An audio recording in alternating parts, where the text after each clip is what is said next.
your worst enemy. In this week's Growing Healthy, Brian shows us an alternative to potatoes you might never even heard of. We're back outside, and Jamie, you were telling me all about this kohlrabi, and you're all excited about it. It's something you kind of want to be an innovator with the kohlrabi. Get people to appreciate the kohlrabi, right? Well, I grew up eating kohlrabi. Okay. But I think if you didn't grow up on kind of out in the country with a big garden, if your parents didn't grow it, you wouldn't have any idea what to do with it. You might pass over that thing at the grocery store if you don't know what's going on with it. Absolutely. So what you're saying is there's a lot of comparisons to actually a potato with this. Right. If you're on the kind of diet where you're not supposed to be eating a lot of potatoes, you can substitute this in a lot of ways. It'll cook up. Well, first of all, the most common way I grew up eating it, I only ever grew up eating it raw. Just raw? Raw. So you slice it up a little bit. You slice it up. This is more like eating a radish. Okay. Okay. So we're going to put some salt on that.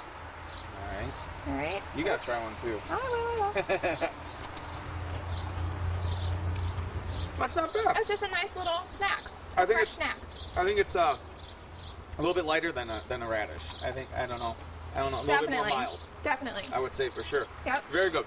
Okay. All right. So as far as cooking process. But so yeah, you can also cook this just like you would a potato. You can mash it. Okay. Or you can fry it in a pan and do some home fries. I'll eat that later. All right.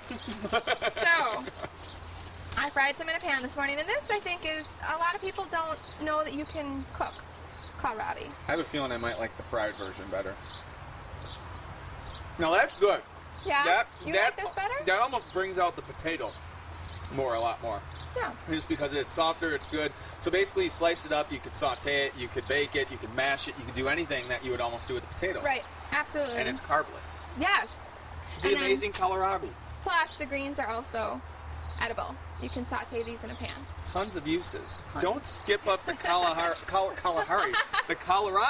at the grocery store, and maybe next year, if you haven't done so this year, introduce it to your garden. Again, this is Growing Healthy. And Jamie says you'll start seeing kohlrabi in your local farmers markets now through August. And as always, for more gardening tips, head over to our website, NBC26.com.